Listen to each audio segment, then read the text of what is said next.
Hello friends, બાપના શબ્દોની કિંમત જ્યારે સમય આવે ત્યારે જ થાય છે. એક સરસ મજાની વાત હું તમને કરીશ કે એક વખતની વાત છે.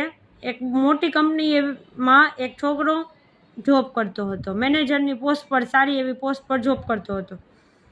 પણ જ્યારે એના ફેમિલીમાં, એના કુટુંબમાં કોઈ પણ પ્રસંગ આવે, કંઈક બેસણું હોય કે કંઈ પણ હોય, પ્રસંગ સારો નરસો, તો એ પ્રસંગમાં જવાનું હોય તો એના પપ્પા કહે કે ચાલ દીકરા મારી જોડે આવ. તો દીકરો ક્યારેય પણ કોઈ બી પ્રસંગમાં, સારો કે ખરાબ પ્રસંગમાં જાય નહીં. વ્યવહારની બાબતમાં એને સાવ ઝીરો નોલેજ. ક્યારેય કંપનીમાં રજા ના પાડે. ગમે તે પ્રસંગ હોય એટલે એમ કે મારે રજા પડે, હું નહીં આવું. પપ્પા એને વારંવાર કહે કે બેટા વ્યવહારિક ધ્યાન આપવું પડે, વ્યવહારિક જ્ઞાન શીખવું પડે. ખાલી જ ભણતર અને પૈસા કામમાં નથી આવતા. આપણી ઘરે જ્યારે પ્રસંગ આવે છે ત્યારે ખબર પડે છે કે વ્યવહારિક જ્ઞાન કેટલું જરૂરી છે, તમારો સંબંધ કેટલો મહત્વનો છે. જો તમે સંબંધ વ્યવહારમાં ના રહ્યા હોય તો પછી તમારી ઘરે કોઈ નથી આવતું. પણ છોકરો કાંઈ માને નહીં.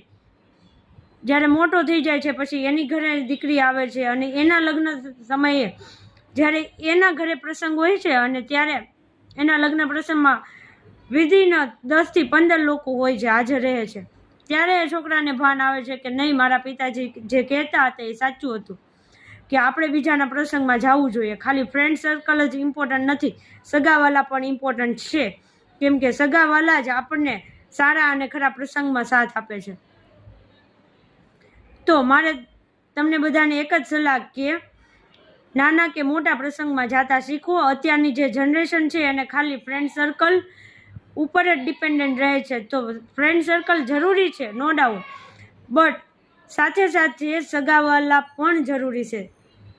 એની ઘરે જતા શીખો, એની જોડે વ્યવહાર સંબંધ જાળવીને રાખશો તો આગળ જતા વાંધો નહીં આવે. જો આ વાત ગમી હોય તો લાઇક, શેર અને સબસ્ક્રાઈબ જરૂર કરો.